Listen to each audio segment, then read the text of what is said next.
Y el título me pareció muy retador, ¿no? Ahora, en una hora que vamos a hacer esta charla no van a salir expertos en diagnosticar definitivamente, pero espero que sea un primer paso, ¿no? Yo creo que no, nunca se ha hecho a este nivel, ¿no? Me refiero así de directo, cómo un médico puede o se presta o cómo piensa, digámoslo así, para hacer sus hipótesis diagnósticas. Ya, esta es la agenda. Primero voy a hacerles una pregunta y después voy a ir insertando los casos clínicos con una bibliografía, básicamente, que la he disgregado. Es un artículo de 14 páginas, pero yo les voy a poner los mensajes principales que tienen que conocer. Que principalmente es esto, ¿no? Cómo se determina la generación de hipótesis o de diagnósticos, ¿no? Y al final, unos mensajes para que se lleven de esta sesión. Vamos a hablar de varias cosas para no ser, digamos que, muy monótona, aunque la monotonía también va a depender de la participación de ustedes. Ya, entonces, esta es la pregunta. Con sinceridad, a falta de más o menos un mes. A ver, pueden responder esta pregunta por chat. Con sinceridad, ¿cuántas? Por lo menos 10 personas que respondan. Han votado 2, 4, 6, 8, 9. Ya, ninguna, hay 2, 3. Ya, 10. Pues 30% ninguna historia. De ahí uno, 3 también, 30%. De ahí 3, de ahí 4. Ya falta un mes nomás, ¿no? A ver, la idea, y no sé si se les habrán dicho, ustedes lo pueden deducir, ¿no? La idea de entregar historias es un producto, ¿no? Un final de este curso, ¿no? Más allá de lo que puedan leer, de reconocer un síntoma. O sea, el objetivo de hacer una historia clínica, recabar datos o sea, de anamnesis y de examen físico, es que esos datos o esa información ustedes lo aterricen en un diagnóstico o más diagnósticos, sea como problemas y después ya cuando tengan más conocimientos de clínicas como diagnósticos diferenciales, ¿no? De nada va a valer que ustedes se demoren una hora entrevistando, media hora examinando y no saben plantear diagnósticos, ¿no? Y obviamente no nacemos sabiendo plantear diagnósticos, ¿no?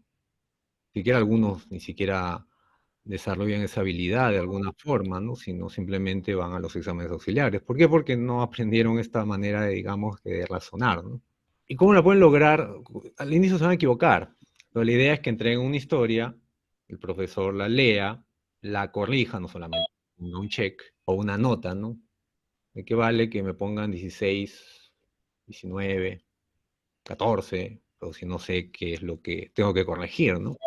O 20, que es poco probable que alguien no se equivoque o que una historia sea perfecta, ¿no? Ahora, eso es otra cosa, ¿no? Es lo que estoy escribiendo, pero realmente se sacó toda la información, pero al menos es un entrenamiento.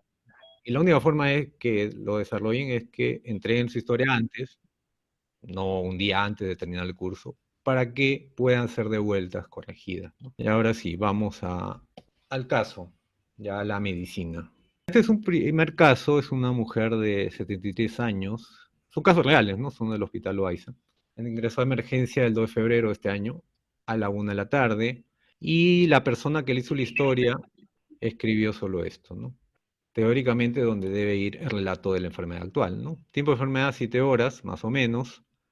Cefalea, desvanecimiento, aunque lo he puesto al costado, ¿no? Por si no lo entienden. Dolor precordial, cefalopatía. Como antecedentes, hipertensión, cirrosis, insuficiencia venosa, hipotiroidismo.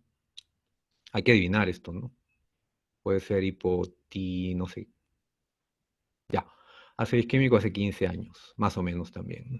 Este es el examen físico, estos son los síntomas y el antecedente, o los antecedentes, ¿no? Una mujer adulta mayor, hipertensa, cirrosis, hipotiroidismo, 7 horas de enfermedad con cefalea, desvanecimiento, dolor precordial, encefalopatía, entre comillas, ¿no? Porque no sabemos a qué se referirá con encefalopatía. La encefalopatía es más un diagnóstico o un síndrome, ¿no? Funciones vitales estables, Y el punto de vista que interesa es la neurológico, por ahí se despierta, ¿no? No sabemos qué Glasgow, pero dice obedece órdenes simples. Entonces, ahora sí, les pregunto para que voten. Ahora, pueden elegir no sé también, esto no tiene nota.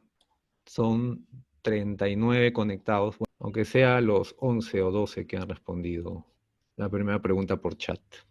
Ahora, la idea es que están ustedes para aprender, ¿no? Por lo menos hasta el último día de su internado, que todavía son en 3 años, ustedes todavía pueden equivocar. El problema es cuando ya sean egresados y ya tengan su colegio médico y se equivocan, ¿no? ¿Quién les va a corregir? Quizá en la residencia sí todavía tienen a alguien que les pueda corregir, ¿no? Pero hay algunos lugares, hospitales donde ni eso, ¿no? Más bien al contrario, ¿no? Los explotan de mayor o menor medida. A ver, han votado la tercera parte, pero más de los que han escrito por chat. Ya, con 60%. Voy a parar la votación. Bueno, esto sí lo puedo decir, ¿no? Alonso ha dicho, falta demasiada información. Puede ser, puede ser, pero uno tiene que juzgar con los datos que tiene y que tienen que tomar una decisión y eso en medicina a veces se tiene que hacer. A veces les puede llegar un paciente, pero que no les ha tocado, inconsciente y no tienen de dónde sacar los datos, pero tienen que hacer algo, no esperar. Bueno, hablado de emergencia, este es un caso de emergencia, ¿no? Que ha llegado a emergencia. Pero bueno, ya, a ver, analizamos. A ver, la mayoría ha votado por la cuarta alternativa. 2 personas han sido, digamos que, sinceras y han dicho que no saben, sea porque le faltan datos o por alguna razón. Obviamente ustedes todavía, digamos, a este nivel, están empezando a aprender a hacer historias clínicas y obviamente les falta conocimiento que lo van a adquirir en el próximo semestre y en el próximo año también. Pero al menos uno se va haciendo una idea, ¿no? De lo que puede tener alguien, ¿no? Uno. Obviamente, de hecho, que falta información, pero uno cuando va entrevistando, y le debe pasar a ustedes, cuando van sacando un dato, una información, ustedes ya deben irse imaginando un diagnóstico. Ahora, no, ya lo vamos a hablar más adelante, uno debe tratar de no quedarse en el primer pensamiento, ¿no? A ver, de ahí que sigue infarto agudo de miocardio. Por el dolor precordial, quizás, ¿no? Claro, había dolor precordial, entonces alguien pensó en infarto, ¿no? De ahí hipotensión arterial, aunque acá dice 90-60, ¿no? Pero quizá, ¿no? Si la paciente es hipertensa, podría pensarse en hipotensión arterial. Ácido isquémico, eso sí no sería, ¿no? Quizá porque si el paciente está despierto, obedece órdenes, realmente alguien que se desvanece y tiene encefalopatía no obedecería órdenes, ¿no? Aunque faltan, como dijeron, no sabemos si tiene algún signo de, o sea, no está escrito, ¿no? Focalización, que se asume, pero no debería asumirse, que lo que no está escrito es porque es negativo, ¿no? ¿Y qué más había? Ah, la encefalopatía hepática, ¿no? Que sí puede cuadrar en el contexto de alguien que tiene cirrosis y viene por un trastorno aparentemente del sensorio, ¿no? Ok, entonces vamos con este primer caso. Después lo vamos a resolver hacia el final de la presentación. ¿Alguien sabe qué es Skynet? Lo pueden escribir por chat. Ya, una respuesta no. 2 respuestas, uno que no sabe y otro es, sí ha dado la... A Skynet es, digamos que la inteligencia artificial, acá está, ¿no? Bueno, en esa época de esta empresa que se llamaba Cyberdyne o Cyberdyne. Ya bueno, les decía, Skynet es una inteligencia artificial que en esa época era ciencia ficción, ¿no? De esta empresa, que efectivamente, como escribió alguien, o apareció por primera vez en la película Terminator, ¿no? Pero era una inteligencia artificial, pero estamos hablando del 1984, ¿no? Pero googleando para ver la imagen, ¿no? de la película, me salió esta noticia, ¿no? Y miren, ¿no? De 2014, si Google se convertirá en el Skynet de Terminator, ¿no? No voy a dar spoilers, depende de cada uno a quien le gusten las películas de ciencia ficción o no, pero son una saga, digamos, de 6 películas, ¿no? La primera es esta, digamos que tiene que ver, ¿no? Con una inteligencia artificial que genera un cataclismo en el mundo, ¿no? porque obtiene, digamos, conciencia propia y toma sus propias decisiones. Pero, ¿por qué la pongo? Por lo de la inteligencia artificial, ¿no? Y recién el boom de la inteligencia artificial apareció con los LLM en el 2022, ¿no? A fines con el ChatGPT, ¿no? ¿Y por qué lo pongo? Porque le hice la misma pregunta a las tres inteligencias artificiales que conozco, al menos yo, ¿no? El primero, que fue la primera ChatGPT, ¿no? Entonces le puse el enunciado y salió como diagnóstico más probable encefalopatía hepática en paciente cirrótica, descompensada, ¿no? Inclusive, interesante, ¿no? Pone también diagnósticos diferenciales, pero te dice que es menos probable porque efectivamente, ¿no? No hay hallazgos, digamos, hemodinámicos para el Zika o infarto. Un ACV, porque el estado de conciencia está conservado, efectivamente. Sepsis, aunque el foco no sería urinario, ¿no? Podría ser ascitis, pero no sabemos si hay ascitis, probablemente no lo haya. Hipotiroidismo, pero para que haya trastorno sensorio tiene que haber un coma mixematoso y si está estable el paciente no cuadra tampoco, ¿no? Aquí más le pregunté a Gemini, que es la inteligencia artificial de Google, pero se fue a otro lado, ¿no? Hemorragia digestiva alta. Y bueno, acá su fundamento, ¿no? El antecedente de cirrosis, la hipotensión para alguien hipertenso, desvanecimiento. Pero cuando hay hipovolemia, generalmente el signo no es trastorno sensorio, ¿no? El signo es la hemorragia en sí, ¿no? Es evidente, sea melena, sea hematemesis, ¿no? Eso lo van a ver el próximo año en quinto, ¿no? Y le pregunté a la primera vez que le pregunto para esta charla, yo solamente, o la mayor parte del tiempo que uso la inteligencia artificial no es para hacer mi trabajo diario, ¿no? Sino más que para docencia, ¿no? Para comparar, digamos, que lo que piensan, primera vez que lo hago con cuarto, ¿no?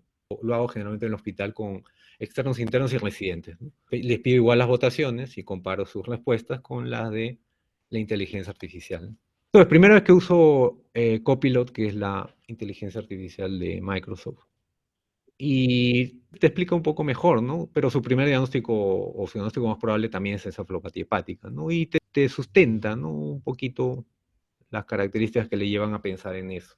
Y te recomienda planes, estudios, pero son muy generales, ¿no?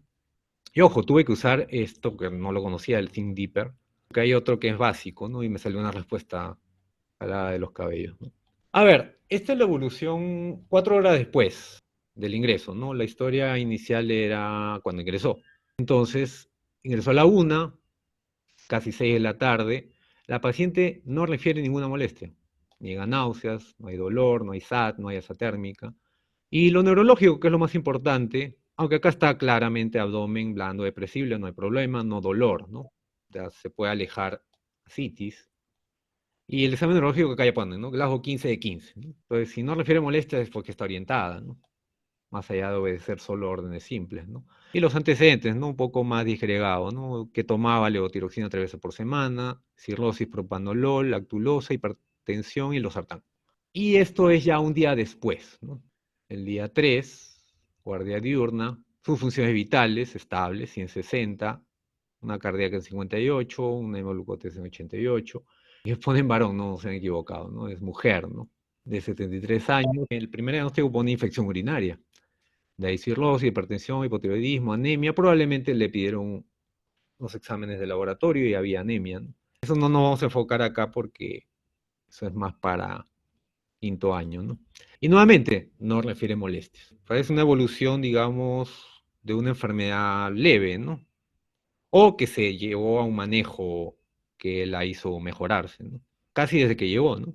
Como le dijo, a las 4 horas ya estaba tranquila, ¿no? Acá no están las funciones vitales, pero también estaban estables, ¿no? Ya, ahora sí vamos al artículo, por favor, si van a seguir hasta acá y si van a continuar, traten de seguirme el paso porque considero que este es un artículo muy, muy importante para su formación médica.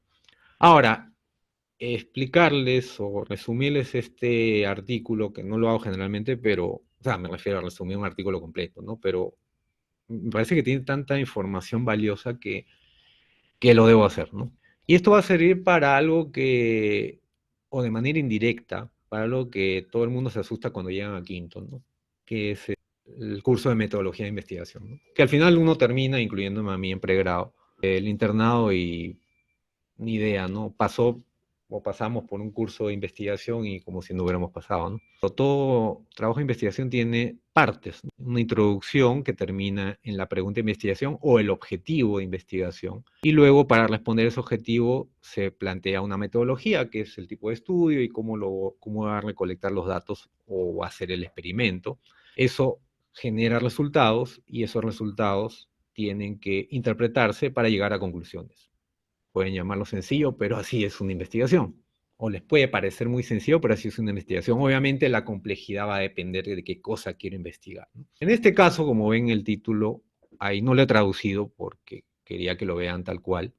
Se llama determinantes de la generación de hipótesis diagnósticas. Acá ya ponen información que obviamente les sugiero, les indica hacia dónde va o qué va a evaluar, ¿no? Principalmente la información y la experiencia. La vamos a ver con más detalle más adelante, pero si ven acá, miren, la revista 1 es de hace 30 años. Entonces quizá me dicen, este doctor me está estafando porque me está dando información antigua. Hacia el final del artículo vamos a ver si es una información antigua o no, o me refiero, ¿no? Que sea válida o no hasta ahora. Pero también que es una revista de psicología, ¿no? Pero es de educación médica al final, ¿no? Por alguna razón, supongo que en esa época no había revistas de educación médica o revistas relacionadas a eso y tuvieron que publicarlo allí, ¿no? Obviamente este artículo no lo iban a aceptar en New England o en el Lancet, ¿no? Pero me parece una muy buena investigación, ¿no? Por más que para algunos piensen que el N es pequeño, cuando vamos a ver. Ahora, esta es parte de la introducción, ¿no? Y ellos se basan en, digamos, para mí, axiomas o para alguien paradigmas de la medicina. ¿Cuáles? Es que el diagnóstico de un médico debe estar dirigido siempre, la mayoría de veces, hacia la probabilidad más alta. Una probabilidad, digamos, cuando yo tengo el paciente con los datos o la información inicial, yo debo plantear mi primer diagnóstico hacia el diagnóstico más probable. Lo pongo entre comillas porque no sé si lo habrán escuchado alguna vez o se los habrán dicho sus profesores hasta ahora. El clásico es esto del médico Woodward. Y ya es antiguo, pues, ¿no? Pues si oyen cascos, ¿qué son los cascos? Son como las pezuñas de los caballos, ¿no? Es que debes pensar primero en caballos y no en cebras, ¿no? Porque antes, en el siglo XX, temprano, a comienzos, el transporte era usando caballos, ¿no? Entonces, obviamente en la ciudad no vas a pensar que hay cebras, ¿no? Es una manera de decir que pienses en lo más probable que vas a encontrar, ¿no? Otro paradigma que también es importante es que es mucho más probable que cuando tengamos un paciente tengamos una enfermedad común, pero con manifestaciones raras, que al contrario, ¿no? Que tengamos una enfermedad rara con las manifestaciones, digamos, más comunes de esa enfermedad rara, ¿no? Rara hablamos de prevalente, ojo, o sea, mejor dicho, frecuente hablamos de prevalente, y rara es que no es frecuente, que no es prevalente. Generalmente las enfermedades raras tienen nombre de epónimos, generalmente, salvo obviamente algo que ya esté, digamos que generalizado, ¿no? Por ejemplo, enfermedad de Alzheimer o enfermedad de Parkinson, ¿no? Sí, tiene un epónimo, pero se acepta, ¿no? Son enfermedades neurológicas frecuentes y tienen ciertas características, ¿no? Pero si ven o si escuchan, ¿no? Un epónimo raro o no habitualmente que escuchen, lo más probable es que sea una enfermedad rara, no una enfermedad frecuente. Y lo otro que sí, cuando uno diagnostica, no debe dejar de pasar enfermedades graves. ¿Por qué? Porque un paciente, ya ustedes lo ven quizá cuando llega estable, pero no podemos saber si una hora después se puede complicar o aparecer otro síntoma que genere más gravedad en ese caso, ¿no? Y esto generalmente va así, ¿no? Las enfermedades más frecuentes son menos graves y las enfermedades más graves generalmente son menos frecuentes. Pero si yo no pienso en la enfermedad grave, el paciente se puede morir. Entonces, en base a eso, se hicieron tres preguntas básicas. Uno es el papel de la información, o sea, el número de datos o el que un médico obtiene de cada caso y la experiencia de, acá ponen solucionadores de problemas a los médicos, pues, ¿no? Para generar sus hipótesis iniciales. También se preguntaban el tamaño, o sea, cuántos diagnósticos planteaban. Uno, dos, tres, cuatro, cinco. Y esto es, digamos que el objetivo principal para los autores, es qué hacía que el médico se detuviera. O sea, cuál es el criterio o la característica o la razón por la cual ya no planteaba más diagnósticos. Si planteaba uno, ¿por qué paró? Si planteaba dos, ¿por qué paró? Si planteaba tres, ¿por qué paró ahí? Y si van viendo las preguntas, tienen que ver con anamnesis y tienen que ver con cuántos diagnósticos diferenciales planteo, ¿no? Y también la experiencia tiene que ver con cuántos casos he visto antes. Entonces hay información previa que decía que las hipótesis y diagnósticos iniciales que uno se plantea puede tener un impacto en seguir preguntando, ¿no? ¿A qué voy? A que, y está escrito allí, ¿no? Que si yo ya pensé en un diagnóstico cuando tengo uno o dos datos y me quedo ahí, ya no voy a seguir preguntando. Casi siempre, si alguien ha visto alguna charla mía en alguna plataforma, la mayoría de ejemplos que doy es de ITU, pero acá lo voy a tener que dar también, pero aunque los casos no son de eso, ¿no? Entonces, si el alumno, o residente o el médico pregunta, el paciente, o le pregunta directamente, ¿usted tiene disuria? Y el paciente dice que sí, lo más probable es que el estudiante o el médico o el residente se quede allí, ¿no? Ya no siga preguntando otras cosas, por más que el paciente haya llegado por trastorno sensorio. No, disuria, adulto mayor, trastorno sensorio, puede causar ictus, sí, pero debo seguir preguntando más cosas, ¿no? Pero pasa eso cuando uno piensa en el diagnóstico y es una manera de sesgarse, ¿no? Quedarse ahí, ¿no? Ahora, también hay antecedentes o algunos antecedentes por qué dejan de generar más diagnósticos, se quedan con uno o dos máximo, porque obtienen, digamos, que una explicación satisfactoria de los síntomas hasta ese momento. Generalmente pasa con radiólogos, encuentran una lesión y no buscan más, ¿no? Y ellos esperan, o esta es una hipótesis, ¿no? Que planteen, o sea, se esperaría que planteen más diagnósticos si los síntomas iniciales son menos específicos, ¿no? Ok, este es un segundo caso, tiene más detalles. Ojo, vean los síntomas porque van a tener que votar de nuevo. Esto ya yo lo vi en hospitalización. Esta historia es de la residente. Estrella de emergencia por cefalea holocraniana de moderada intensidad, que persiste durante la noche, niega a tomar analgésicos. Al día siguiente ya amanece. La cefalea persiste, pero se agrega SAT, que es alza térmica no cuantificada. Desayuna y posteriormente ingiere medicamento habitual, ¿no? Que es propanolol, losartán, acá no se entiende mucho. Y luego de 30 minutos pierde el conocimiento. Se recupera, aparentemente dice acá, en 45 minutos, ¿no? Está inconsciente 45 minutos. Y luego de eso dice que el familiar que despierta se encuentra desorientada en espacio y se agrega dolor precordial. Estrella de emergencia y la presión que le toman al llegar es 85-50. Antecedentes, cirrosis 2021, y acá toda la medicación que toma, hipertensa desde el 2020, losartán, la dosis que toma, hipotiroidismo, toma levotiroxina, pero acá hay también otros antecedentes, insuficiencia venosa hace 5 años, hace isquémico hace 30 años, y operada, esta paciente ingresó este año, ¿no? Digamos como casi un año de prótesis de cadera derecha, pero la señora caminaba, ¿no?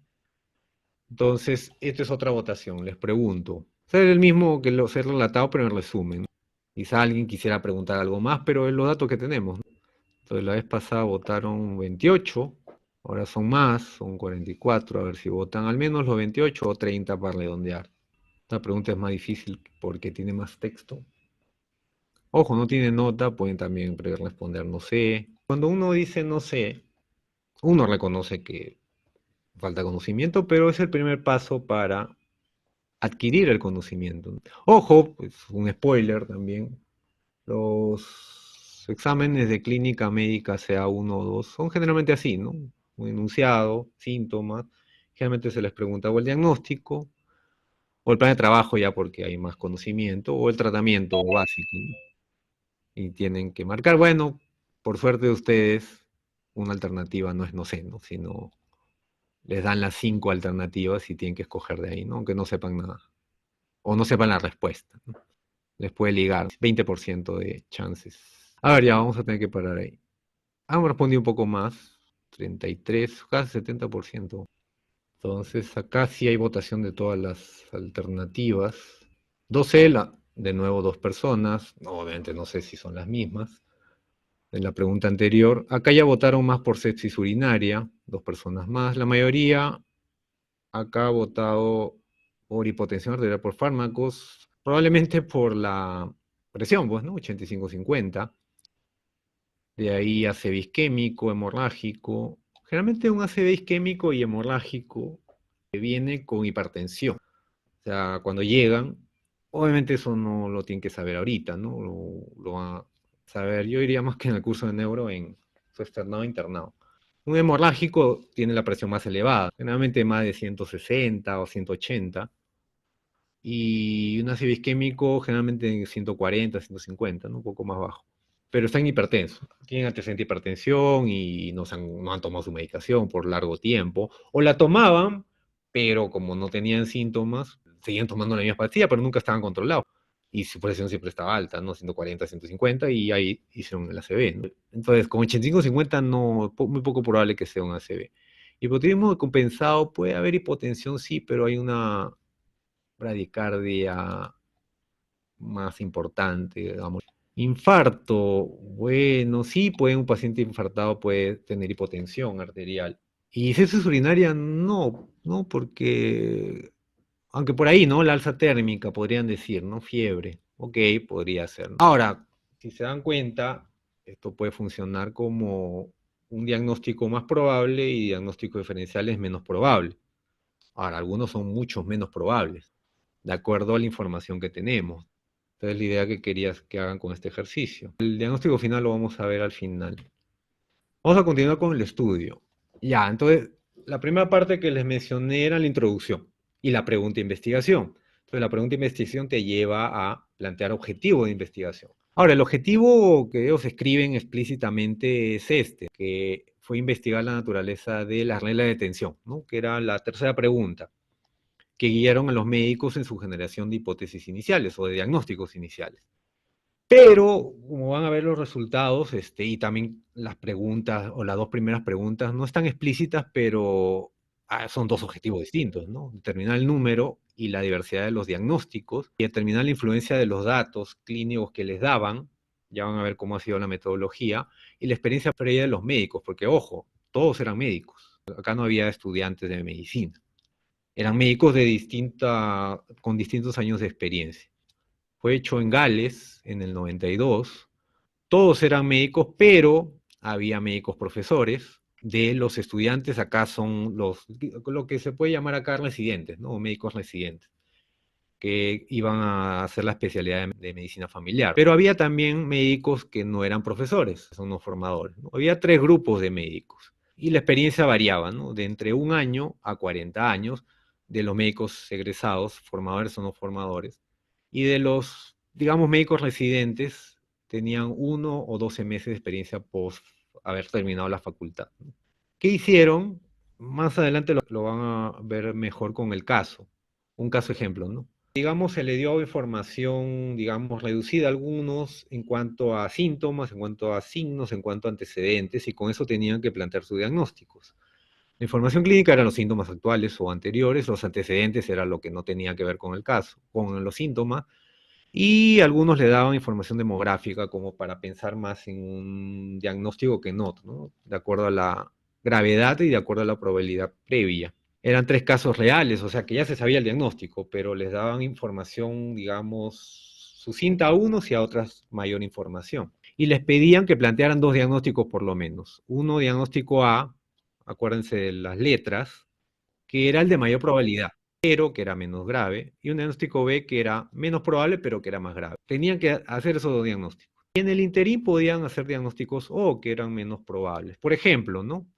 En un caso que vamos a ver más adelante, que tenía una molestia gastrointestinal, dolor abdominal, el diagnóstico A más frecuente podría ser una enfermedad gastrointestinal superior, dispepsia.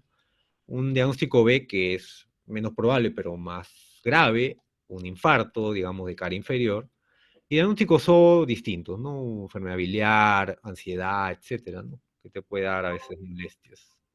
Hubo 16 versiones de cada caso que variaban la cantidad de información, como les decía, antecedentes, que iban para el diagnóstico más frecuente o el diagnóstico más grave. Y habían 2 niveles de casos, ¿no? Uno completo y otro reducido. ¿Cómo era eso? Era así. La molestia principal, dolor epigástrico, pero les cambiaban, por ejemplo, la edad y les cambiaban los antecedentes. Entonces, con este caso, un médico tenía que plantear ciertos diagnósticos y con este más sucinto tenía que plantear otros diagnósticos. y que les preguntaban, obviamente, cuál es el problema, que lo ordenen por probabilidad, cuál exploraría primero, o sea, cuál sería más probable, por qué eligió este diagnóstico, si habían tenido un caso previo en su práctica profesional y cuál fue el diagnóstico final en ese caso, qué elementos le llevaron a plantear ese diagnóstico primero y que calificaran del 0 al 10 cuál es la importancia de ese diagnóstico que plantearon. Y estos son los resultados. Lo que vimos antes era la metodología. Estos son los resultados.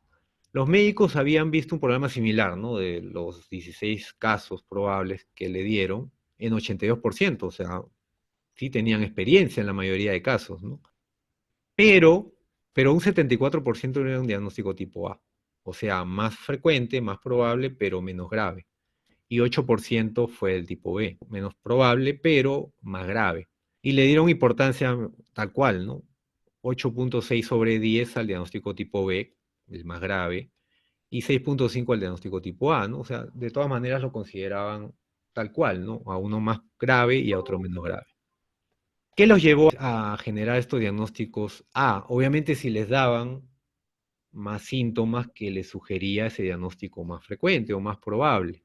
O sea, datos más completos. Y ahí va la clave con ustedes, que si se quedan en uno o dos síntomas y no siguen preguntando más, van a hacer un diagnóstico dirigido hacia eso. Y eso es un sesgo, ¿no? Y que encontraron que ese aumento para irse al diagnóstico A era obviamente dejando de plantear diagnósticos de otro tipo, incluyendo diagnósticos graves. ¿Qué otra cosa obtuvieron? Que la experiencia previa de ese caso A, obviamente lo hacía pensar primero en ese diagnóstico. Y los médicos con más experiencia eran más probables de informar que habían visto un caso similar, ¿no? O sea, mientras más años de práctica, digamos, profesional, obviamente es más probable que hayas visto un caso, ¿no? De ese tipo. Esto es otra cosa interesante, ¿no? Como vieron en la metodología, les pidieron que planteen por lo menos 2 diagnósticos, pero los médicos plantearon en promedio 4 diagnósticos. Hubo un rango de 1, algún médico no hizo caso y solo planteó un diagnóstico, no sabemos si el A o B, pero algunos plantearon hasta 8 diagnósticos diferenciales, para un mismo caso, me refiero, ¿no? Y lo mismo, mientras menos información clínica, digamos, de un diagnóstico tenían, o mejor dicho, mientras menos información clínica tenían del diagnóstico más probable, generalmente daban más diagnósticos, o sea, era más heterogéneo. Y también cuando tenían más información clínica de el diagnóstico B, ¿no? Que es el más grave, pero menos frecuente. O sea, ¿a qué va? A que siempre van a pensar, esto iba a que no pienses en el diagnóstico más probable y te quedes ahí. Por ejemplo, ITU, ¿no? Dándote el ejemplo que les di antes, ¿no? Que es sí, es una enfermedad frecuente, pero hay itus de cistitis, hay itus de pielonefritis, lo van a ver en próximo semestre, pero también hay bacteriuria asintomática, ¿no? Hay disuria por otros problemas, vaginitis, ¿no? Digamos que para que tú te quedes simplemente empezar ITU, ¿no? Para, digamos, como para eternizar este hallazgo, porque estos son resultados. Esto también es interesante, ¿no?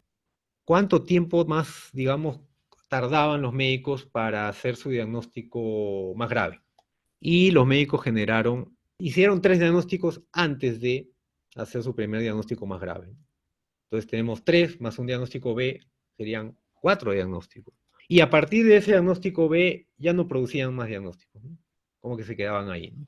Entonces eso digamos que sería la causa o la razón por las cuales ya no seguían planteando diagnóstico, que responde al objetivo de investigación de estos autores, ¿no? Y en base a eso no vamos a hacer obviamente la interpretación, vamos a ver de frente las conclusiones de ese artículo, ¿no? Uno es que los médicos, o la gran mayoría de médicos, hacían diagnósticos de alta probabilidad y de baja consecuencia, o sea, las del tipo A, las más probables, las más frecuentes. 74%, si se acuerdan el número. ¿Qué otra cosa? Que la generación de diagnósticos dependía de la gravedad. Pero ojo, esto tiene que ver con costos también, ¿no? Si yo dejo de plantear un diagnóstico grave, el paciente va a ir mal, ¿no?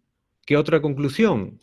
Que más o menos similar, ¿no? Los médicos respondieron más a la probabilidad de diagnósticos que a su gravedad, que era plantear más diagnósticos A que diagnósticos B, ¿no? Pero continuaron generando diagnósticos hasta que obtuvieron el diagnóstico B o el de mayor severidad, ¿no? Y esto sí ya es una recomendación, una sugerencia o una interpretación de ellos, ¿no? O como una sugerencia, digámoslo así. Básicamente, y no sé si lo habrán escuchado ahora o lo escucharán más tarde, ¿no? La forma más fácil o rápida de plantear diagnósticos es reconocer patrones, pero eso te puede llevar a sesgos y no necesariamente te ofrece garantías de coherencia lógica me refiero, ¿no? Y ahora sí avanzamos en esto, ¿no? Ese es un artículo que les he tratado de resumir porque tiene conceptos muy importantes para un médico, ¿no? ¿Cuántos diagnósticos tengo que plantear? ¿Qué diagnósticos mínimos tengo que plantear también, ¿no? A ver, esto es, no sé si alguien lo habrá visto, es el QR. Si alguien sabía o no sabía, yo tengo un canal de YouTube donde cuelgo estas charlas que hago. Voy a colgar esta también allí, pero tengo que editarla primero. Y esta es una charla que hice como parte de una sesión de charlas para médicos, médicos especialistas en el Congreso de Medicina Interna del 2022. Y básicamente el tema era el mismo, era razonamiento diagnóstico. Y ahí presenté otros estudios, perdón. Y dura que 21 minutos está. Pero uno, o sea, lo que quiero no voy a repetir lo mismo, ¿no? Porque si quieren lo pueden ver después o más tarde o terminando el curso, no lo sé, ¿no? En algún momento. Este es algo, digamos que algo que nos lleva o lleva a la mayoría de médicos a plantear diagnósticos incorrectos o plantear un solo diagnóstico, que es el cierre prematuro, lo que se llama, ¿no? O sea, captar la información para hacer el diagnóstico que yo pienso, ¿no? Y dejarlo ahí. Entonces, ese estudio o uno de esos estudios, ¿qué decía, no? Y este título me pareció muy aleccionador, ¿no? Que uno debe repensar. Acá lo ponen como pensar es bueno, pero yo digamos que lo parafraseo en que uno debe repensar sus diagnósticos, volverlos a reformular, ¿no? Como digamos que ir para atrás de nuevo, ¿no? ¿Y por qué? Porque a veces hay información que yo no he sacado y luego la saco y luego vuelvo a plantear los diagnósticos que probablemente sean distintos, ¿no? Y este estudio a que llevaba casi 80% corregían su diagnóstico cuando repensaban el caso. Y al repensarlo, volvías a preguntar al paciente y de todas maneras sacaban información adicional. En el video está la bibliografía, también la pueden ver, ¿no? Si es que quieren profundizar más de eso, pero en la grabación, el video que está en YouTube, digamos que explica un poco más esto, ¿no? Ya, a ver, sí, ahora vamos a la resolución del caso. Este es el caso 2, ¿no? Que era el enunciado. Entonces, nosotros hoy, bueno, yo como parte del equipo que vimos a este paciente en hospitalización, planteamos el diagnóstico de síncope por hipotensión arterial por medicamentos. Si ven acá, la paciente sí tiene cefalea, ¿no? Probablemente sea por alza térmica. Sí, la alza térmica te puede dar cefalea, pero la paciente amanece, digamos que normal, toma desayuno, pero le dan sus pastillas, ¿no? Le dan las pastillas que normalmente estaban indicadas, que es propanolol o sartán, para las enfermedades que tenía, ¿no? Y después de eso, y así fue tal cual el relato de la enfermedad, o sea, cómo nos dio la información la paciente y lo familiar, la paciente se desmayó, ¿no? Súbitamente, ¿no? Los familiares obviamente desesperados, que no sabía qué hacer, y obviamente después recuperó el estado de conciencia, pero estaba desorientada. No sabemos el dolor precordial dónde era, no indagamos un poco más, porque digamos que la historia era ya, digamos, la secuencia nos llevaba a un diagnóstico, ¿no? Y aparte que tenía estos diagnósticos, pues no previos, ¿no? Entonces le volví a preguntar con esta información, así como ustedes votaron más, digamos que también por hipotensión arterial, le volví a preguntar a ChatGPT con esta información más, digamos, amplia, y el ChatGPT dijo hemorragia subaracnoidea, ¿no? Creo que ahí sí no tiene nada que ver. Creo que se fue mucho más por el tema de la cefalea, ¿no? Y otro diferencial es encefalopatía hepática, infarto también, crisis hematosa, pero no tiene signos, digamos, clásicos. Acá lo ven, hipotermia, bradicardia severa, ¿no? Como para pensar en coma hematosa. Gemini, de nuevo, hemorragia digestiva con shock hipovolémico y encefalopatía hepática. Pero miren, Copilot me sorprendió que el diagnóstico que plantea es síncope igual con síntomas secundarios, ¿no? Y te explica, ¿no? ¿Por qué? ¿no? Bueno, como les decía, es la primera vez que uso Copilot, pero si leen, sí te explica algo coherente, digámoslo así, la manera que al menos yo pensé en ese momento cuando escuchaba la historia de la paciente que la relataba, ¿no? Cuando la vimos en pabellón, ¿no? En hospitalización. Por el chat, esto ya no es votación. ¿Alguien se dio cuenta de algo entre el caso uno que les presenté? Bueno, para los que han estado desde el inicio y este caso 2. A ver cuántos han quedado, 41 o 40 conectados. Antecedentes similares, ok. Algo más. El tiempo de enfermedad ya también es similar o igual. ¿Algo más? Síntomas similares, aunque no iguales como tal. ¿Algo más? A ver, lo pongo de nuevo, ¿no? Ya para que lo comparen, ¿no? La edad también, ¿no? Bueno, que el tamaño de la letra es distinta. Uno tiene 4 líneas, otro tiene 5 líneas. Los dos tienen cirrosis, ya. Ajá, Karina dice, ya más tajante, ¿no? Es la misma paciente. Es la misma paciente, yo estoy afirmándolo, ¿no? Es la misma paciente. Pero ¿cuál es la diferencia? ¿Cuál es, digamos, la razón por las cuales ustedes y la inteligencia artificial plantearon diagnósticos distintos en cada momento? Claro, ¿no? Hay más información definitivamente, un poco más detallada. ¿Y eso de qué depende? O sea, ¿de qué depende haber tenido más información? Esa historia, si bien la escribió la residente, cuando me la presentaron, lo mismo, ¿no? ITU, ¿no? Porque salía con ese diagnóstico, o se hospitalizó con ese diagnóstico, ¿no? Como vieron, ¿no? O sea, se unen, ya saben que ahora, spoiler, que es la misma paciente. La última evolución de emergencia decía ITU como primer diagnóstico. Pues a mí me la presentaron como ITU también, ¿no? Pero no cuadraba, pues, ¿no? No cuadraba. Entonces yo tuve que hacer la entrevista yo mismo. Toda la información que ves yo la saqué. Y la historia de emergencia fue, no sé si hecha por un residente o por un interno, ¿no? Generalmente las historias de emergencia las hacen los internos, ¿no? Aunque dependiendo de la hora, pero una en la tarde sí hay internos, ¿no? Más que de la narración, es de que captes los síntomas. Obviamente, si lo pones solamente como tal cual, que esa es otra cosa, ¿no? Solo cefalea, ¿qué te dice, no? Si es solo craneana, si es occipital. Si es occipital, uno no iba a pensar más en cefalea tensional, más que en una hemorragia subaracnoidea, ¿no? Como planteó ChatGPT, ¿no? Lo mismo del desvanecimiento, es distinto decir que se desmayó, que perdió el conocimiento, a decir que sintió sensación de desvanecimiento. Entonces, son varias cosas que ustedes deben desarrollar y miren, estos son internos por lo menos, sino residentes, médicos que han captado esa información. Obviamente ellos han sido alumnos igual que ustedes, han hecho el curso de semiología y han seguido curso de clínicas también, pero ¿a qué nivel estamos llegando de una historia, ¿no? Que te va a llevar a un diagnóstico completamente distinto y un manejo completamente distinto. Y después le sacamos más información. ¿Qué es eso? Son datos adicionales que la obtuve yo después de la entrevista. Son fotos, obviamente, imágenes, ¿no? ¿Alguien puede decir su mejor hipótesis? O escribirla.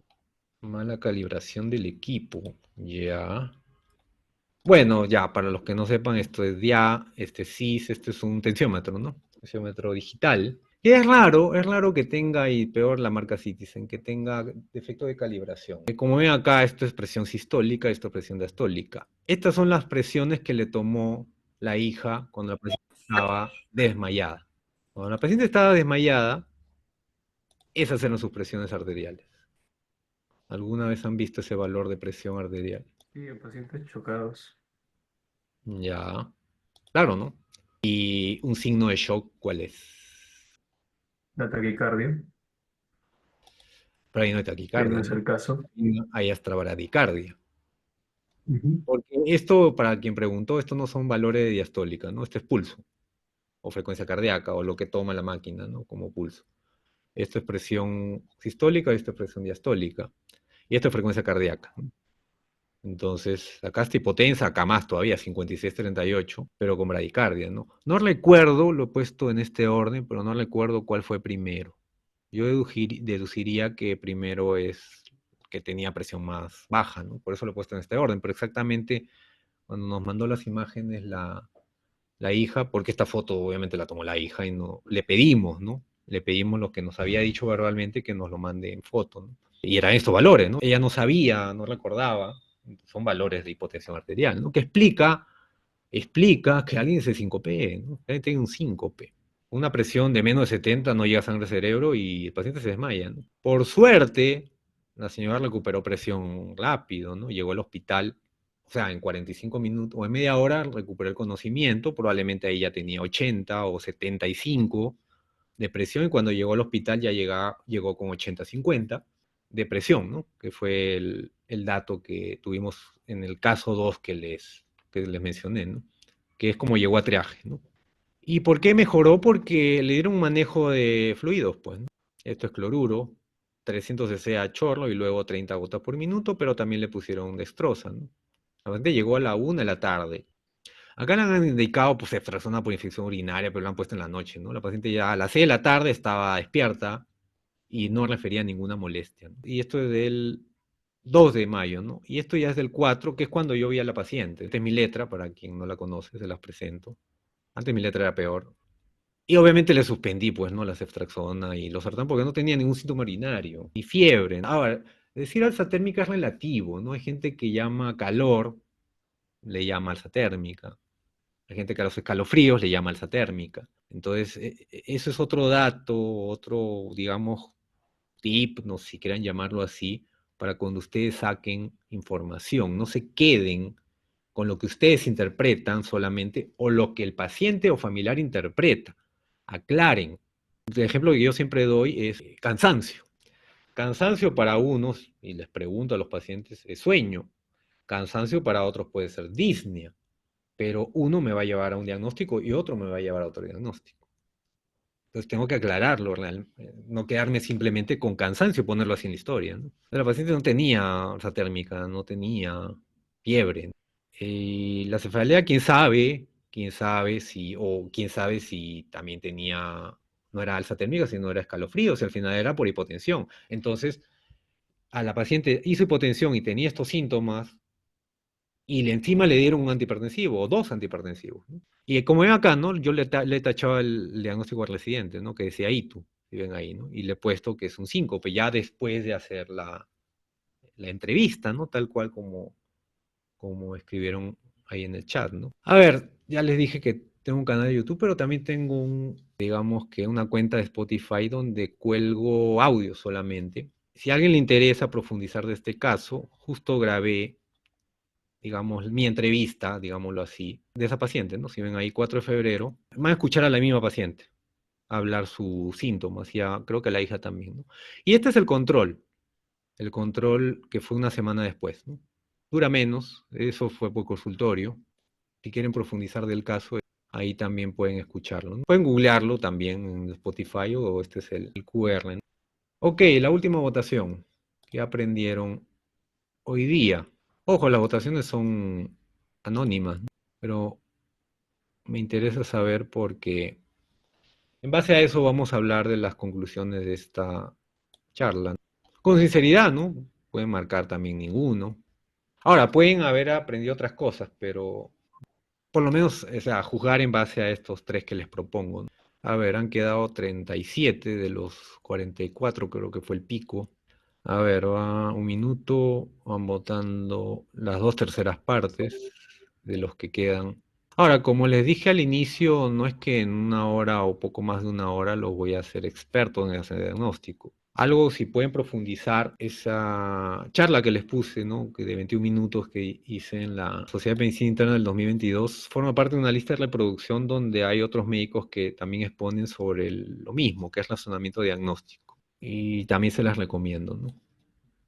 Al final se los voy a poner los contactos de las redes que tengo, ¿no? Donde pueden ver esa que les digo y otras más, ¿no? Obviamente en otras redes los videos son más cortos, ¿no? YouTube sí, son casi los casos clínicos, pero los audios sí son algunos largos porque es generalmente lo que grabo ya, al último he grabado las visitas médicas, que es algo que me dio una idea en pandemia, ¿no? No me acuerdo si externa o interna, que no podían ir al hospital, pues, ¿no? No podían ir al hospital y escuchar una visita y discutir los casos por así como hacemos nosotros por Zoom. Ayuda, sí, pero no es igual, ¿no? De verdad no es igual que estar ahí hablando y hacer feedback con el paciente también, ¿no? Yo tuve información inicial, pero vuelvo a repreguntar al paciente, o sea, porque lo tengo ahí, ¿no? O examinaste una cosa y yo examino otra cosa porque no lo pensaron inicialmente, entonces se aprende un poco más. Obviamente no lo pueden ver, ¿no? Porque uno no lo he hecho, voy a ver si algún momento puedo obtener, digamos, cámara, porque tengo que grabar. El audio es más fácil, ¿no? Porque consigo un micrófono de solapero y lo grabo el celular, pero grabar video es más, digamos, complejo, ¿no? Tengo que tener una cámara que no se mueva mucho, etcétera, ¿no? Pero bueno, alguna vez creo que sí quiero hacerlo. Ya, vamos a terminar la votación para que ustedes también no se desconecten antes. A ver, ya, estas son las votaciones. Votaron al final casi 90%. Votaron más por 1 y 3. Creo que se perdieron con el artículo que les resumí, sí, rápidamente, pero vamos a ver algo en las conclusiones o los mensajes que quiero que se lleven a casa de ese artículo principal, ¿no? Debo pensar y plantear al menos 2 diagnósticos más frecuentes, menos graves, y otro diagnóstico más grave, menos frecuente. Entonces, son 3 diagnósticos que deben plantear ante cualquier problema. Obviamente, que vaya, digamos, a atenderse un paciente, ¿no? Obviamente, algo que es puntual, ¿no? Rinorrea, dolor de garganta, un día, no hay mucha diferencia el que hacer en ese momento, ¿no? Pero la mayoría de enfermedades a que ustedes se van a enfrentar no son así de sencillas conforme van avanzando en su carrera, ¿no? Entonces, ahora sí, en base a esto, solo de los muchos mensajes que pueden sacar de acá, sea en lo que han tratado de estar concentrados en esta poco más de una hora, o si vuelven a revisualizar el video, ¿qué mensajes quiero que se lleven a casa de hoy o de esta charla? Es que entrevisten o que un paciente debe ser entrevistado por lo menos 3 veces, ¿no? Por el estudiante, que van a ser ustedes como externos o internos, también por el residente, porque se pide una nota de ingreso, pero también por el médico o asistente, ¿no? Que es el que tiene mayor experiencia y va a omitir menos información. Entonces, si el médico confía ciegamente en lo que recabó el estudiante, pueden haber omitido datos. Tal cual como el ejemplo que les he dado, ¿no? Los casos el mío paciente, que es el caso, ¿no? La historia inicial tenía mucho menos información que la historia posterior. Entonces, tener más información va a llevarlos a plantear ese diagnóstico definitivamente. Si no recaban esa información, no van a pensar en ese diagnóstico. Y si se quedan con un diagnóstico, los va a llevar a sesgos y los sesgos llevan a errores. Esto, digamos, que es el hallazgo, digamos, más importante del estudio que les presenté, ¿no? Que para plantear hipótesis ante varios casos, pero obviamente no es de toda la medicina, pero es como una muestra, digamos, de principales diagnósticos. Obviamente no indaga, o sea, no les he presentado todos los casos que son, o de qué patologías son, o de qué, no viene al caso. Lo que viene al caso es cuál es el resultado de ese estudio. Y era que 2.8 o 3 diagnósticos más prevalentes o más frecuentes eran planteados por los médicos, que eran los menos graves.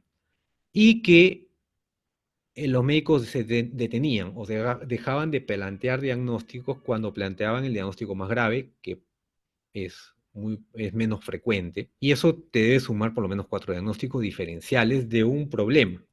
Y esto funciona para cualquier caso, problema, ¿no?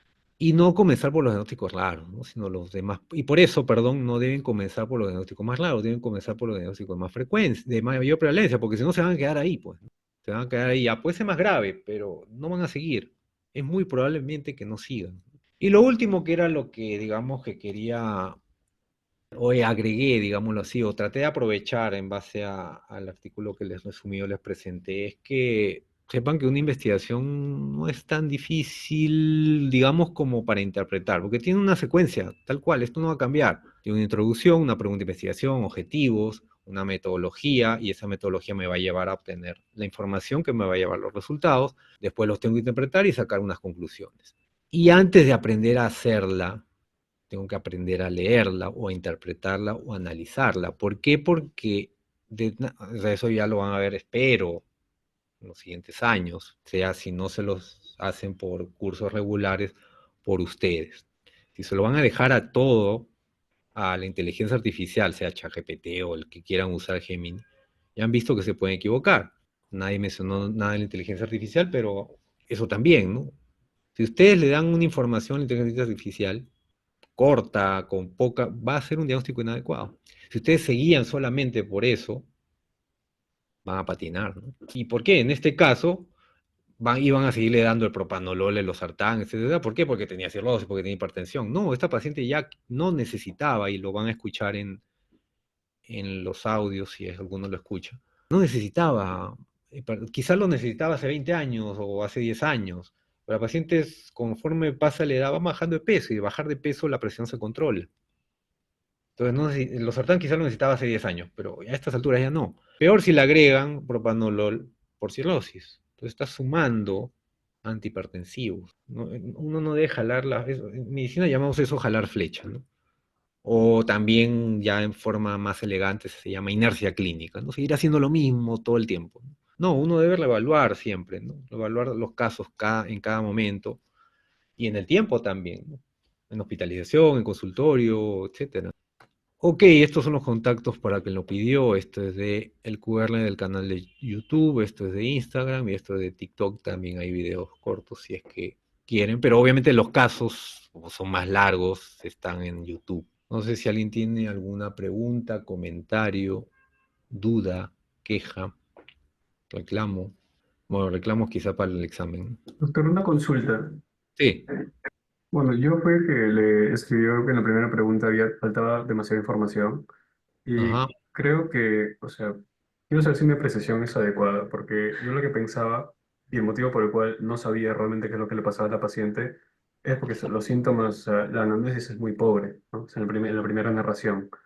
Entonces, por ejemplo, yo pensaba, bueno, una encefalopatía hepática, o sea, si está pasando eso, una persona competente me va a decir que, no sé, pues hay asterixis o me va a decir esto, o bueno, yo esperaría encontrar, no sé, un poquito, o sea, al menos algún signo de estigma hepático, o decía esto, no sé, pues un ictericia, algo, ¿no? Yo decía que, como que me ponía a pensar y encima también decía que el corazón parecía el examen cardiológico que estaba normal. Entonces es como que yo por el lado que decía que faltaba demasiada información, es que decía, o sea, acá hay algo más, pero que se está obviando. O sea, y no porque la narración que se está dando realmente podría ser cualquier cosa. Y no sé si, o sea, si, creo que el objetivo de la clase es ver un poquito eso, pero no sé si está de acuerdo con lo que comentaba yo al inicio, pero bueno, tampoco es que lo haya explicado, ¿no? Lo plasmé en palabras. Ya, Alonso. A ver, para entender, ¿cuál crees que fue el objetivo de esta sesión o esta charla? Lo dijiste al final, pero no lo Claro, o que... sea, claro, hacernos ver que realmente para poder hacer un buen diagnóstico, uno tiene que tener una buena, o sea, una buena anamnesis, una buena esto, buenos, o sea, tiene que evitar tener sesgos, ¿no? Y considerar siempre más una posibilidad, sobre todo posibilidades comunes, antes que posibilidades raras, ¿no? Entonces, bueno, o sea, yo lo que planteaba al inicio, lo que me preguntaba yo es esto, o sea, si esto fuera, no sé, es que nunca ningún paciente se va a presentar realmente así, ¿no? Que ¿Cómo así? simplemente tiene, o sea, me refiero con la primera pregunta, o sea, nunca se va a presentar solamente son estos los síntomas. Yo, si me viniera una historia así, haría, o sea, lo que usted hizo, ¿no? O sea, diría esto, o sea, no es suficiente. O sea, tengo que ir a entrevistar yo a la paciente porque lo han hecho mal. Ya. Ujú. A ver, también no sé si me escuchaste esa parte, cuando justo les puse esa pregunta inicial. Los pacientes te van a llegar, nuevamente te digo, sin ninguna información clínica. Y vas a tener que tomar decisiones, porque va a llegar inconsciente, traído por los bomberos o traído en la calle. Y tienes que tomar decisiones. No es que no voy a decidir o no saber hacer, nuevamente, no te digo cuarto año de medicina, ¿no? Sino te digo cuando ya eres médico, ¿no? Ahora, después puedes hacer un planteamiento, o sea, mejor dicho, puedes hacer un planteamiento inicial y ahí ves, paciente mejora o no mejora. Después puede aparecer información que te lleva a replantear el diagnóstico, de acuerdo, pero uno muchas veces tiene que trabajar con poca información. Ahora, en este caso, evidentemente, si el paciente está consciente, lúcida y probablemente tiene familiares y ya no está, digamos, inestable, definitivamente sí. Había mucha más información que se podía recabar y ordenar de una manera distinta, pero en este caso no. ¿Por qué? Porque el diagnóstico se fueron hacia otro lado, que era a pedir un examen de orina que no tenía sentido, y el examen de orina creo que sí salió alterado, pero si la paciente no tenía síntomas de infección urinaria, eso se llama bacteriuria asintomática, lo van a ver el próximo semestre. pero ya se sesgó, pues, ¿no? En lugar de, como si pueden escuchar el audio más tarde u otro día, es de seguir preguntando y seguir preguntando y aclarar toda la información que al final la van a tener totalmente desordenada. Y esa información desordenada la tienen que después aterrizar. Nosotros, digamos, aprendimos, no sé si uno de sus profesores de práctica se los habrán dicho, ¿no? O hecho, digamos. Trabajamos una línea del tiempo. Yo ya no lo hago porque lo hago en mi cabeza, ¿no? Pero ustedes que recién empiezan lo pueden hacer, ¿no? Poner cuándo comienza el problema y otra cosa también, ¿no? Que la mayoría de personas o pacientes le van a decir cuando el tiempo de enfermedad comienza acá, cuando se siente peor. Entonces tienen que hacer una repregunta. Si antes ponte, ¿no? ¿Cuándo comenzó ayer, hace un día? Ya, el día anterior, o sea, hacer una repregunta. El día anterior usted estaba normal, no tenía ninguna molestia. La mayoría le va a decir, no, sí, ya me dolía un poquito la cabeza. Pero en este caso fue tal cual, ¿no? O sea, la paciente estaba bien antes de la noche. Y después ya estaba bien, también, ¿no? Cuando ya estaba con la presión normal, cuando yo la vi en hospitalización. Entonces, eso no es una sepsis urinaria, eso no es una encefalopatía hepática, ¿no? Obviamente ya, quizá yo tenía la ventaja de que la vi ya estable.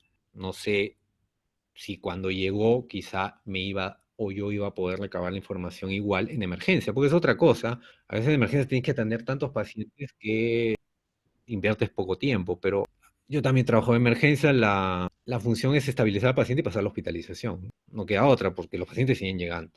Pero bueno, volviendo a tu interpretación, efectivamente, ¿no? Lo que yo he querido y forma parte de uno de los mensaje que quiero que se lleven es que ustedes deben, o sea, el hecho de yo decir que entreviste más de 3 veces puede ser hasta uno mismo, no necesariamente el residente o el médico.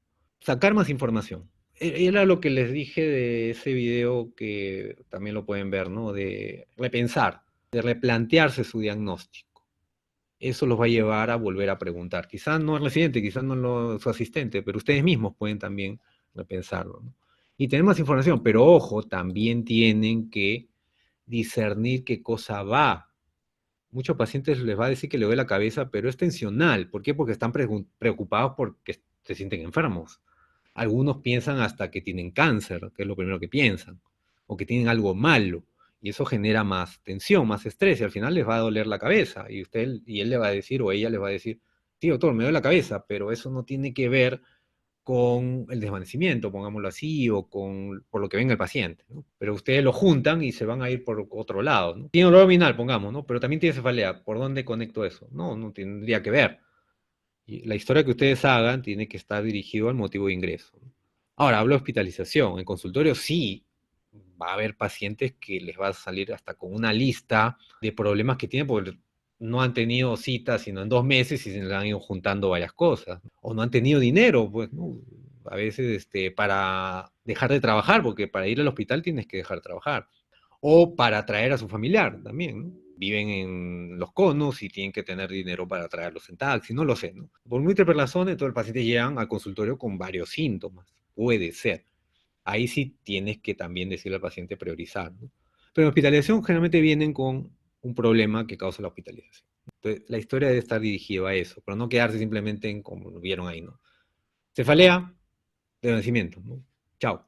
Eso es una lista de síntomas, eso no es un relato de enfermedad. Y no lo he tocado acá, pero quiero aprovechar porque justo se repitió hoy día en la presentación de la interna y el externo creo que ha llegado este lunes, son buenos, ¿no? La interna que tengo ahorita rotando en el pabellón es buena, pero hay este tema, ¿no? De que la recolección de información todavía puede mejorarse. ¿A qué voy? A que últimamente también meten en el relato de enfermedad resultados de exámenes auxiliares. Clásicamente examen de orina, este caso fue una ecografía. Eso es un sesgo, te va a llevar a otra cosa. Entonces te puedes equivocar, ¿no? Entonces el relato de enfermedades, síntomas y signos, pero es un relato, no es una lista de síntomas. Debo yo disgregar eso, explorarlo más, ¿no? ¿Cómo era la cefalea? ¿Cómo era la característica de ese desvanecimiento? En realidad fue una pérdida de conocimiento que recuperó después, ¿no? Eso se llama síncope, realmente. Una pérdida de conocimiento súbita, ¿no? No es igual a desvanecimiento. Sí, Alonso. Sí, doctor, me quedo con eso que usted dice, de que, o sea, al final el relato no es una lista de signos y síntomas, ¿no? O sea, el relato es Ok. un relato. Entonces, el problema creo que era la primera pregunta, por la manera en la cual se había hecho la anamnesis, o sea, se estaba dando una lista de signos y síntomas, Sí, tal pero cual. claro, ningún paciente es un signo de signos y síntomas, o sea, un paciente puede dar muchos más detalles sobre su aflicción en ese momento, su enfermedad o lo que le esté pasando, y pues se debe examinar todo, ¿no? O sea, entonces... Creo que eso me parece muy esclarecedor. Ahora, igual, ¿no? Tú puedes poner un relato de síntomas disgregado, pero si solamente captaste dos síntomas y omitiste un tercero y cuarto, te puedes también equivocar, ¿no? O sea, me refiero a que no sea un listado de síntomas, sino que sea un relato coherente, pero solo de dos síntomas, porque te quedaste con cefalea y disuria, ¿no? O sea, no digo Alonso, sino quien hizo la historia. Y no indagó que tenía por ahí trastorno sensorio u otro síntoma que me hacía pensar en otro diagnóstico. Por más que lo haya hecho en relato de que la disuria, que sí cuando comienza la orina, o sea, que sea disgregado, ¿no? ¿Por qué? Porque en ese caso muy probablemente la disuria no forme parte del problema real, sino era algo que lo tenía a tiempo. En adultos mayores hay disuria por vaginitis atrófica, por ejemplo, no por infección urinaria. Solo por poner un ejemplo, digamos, de lo que vemos más frecuente, pero esto ocurre con infartos, ocurre con meningitis, de todo, ¿no? Uno que me acuerdo ahora que ITU igual, y al final fue meningitis por herpes. El extremo fue otitis externa, y al final una meningitis bacteriana con pus por el líquido cefalorraquídeo. ¿No? ¿Por qué? Por quedarse ahí, ¿no?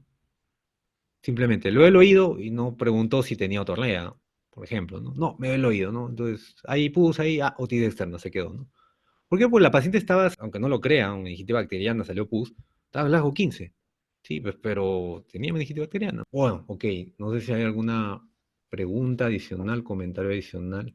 Si no, igual me pueden escribir por correo, si tienen alguna pregunta, sea de esta charla o sea de otro tipo, o por alguna de las redes sociales que han visto. Y si no, nos vemos hasta otra oportunidad. ¿Ok? O ya se fueron todos. Ah, no, todavía. Hay uno que recién se ha conectado. Ya, pero ya nos estamos yendo. Ok, Gracias, gracias a ustedes doctor. también por Muchas llegar a gracias. estas Gracias, horas. doctor. Ok, cuídense, lean, estudien, hagan historias, preséntenlas, pidan que se las devuelvan corregidas también. Chao. Gracias, doctor. Gracias, doctor. Gracias, doctor. Ok.